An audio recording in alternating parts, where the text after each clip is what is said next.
रुको दोस्तों रुको, मैं आपको प्रतिस्थापन विधि सरल तरीके से समझाऊंगा। देखो, हमारा पहला समीकरण है x प्लस वाई बराबर 14 और हमारा दूसरा समीकरण है x माइनस वाई बराबर 4।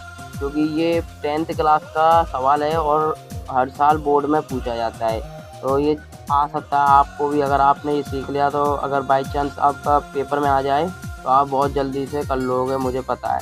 तो हमारा समीकरण है x प्लस वाई बराबर 14 पहला। अब हमें क्या करना है, x का मान निकालना है।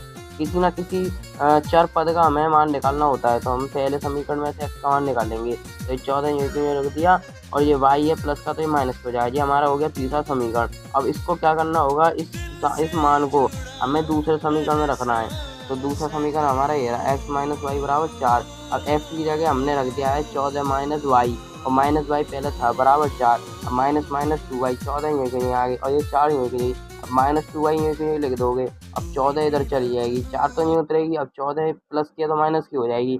14 में से 4 गए तो 10 बचे। किसकी बड़ी संख्या, माइनस की, तो माइनस। और माइनस 2y यूं रख देंगे, माइनस से माइनस गई।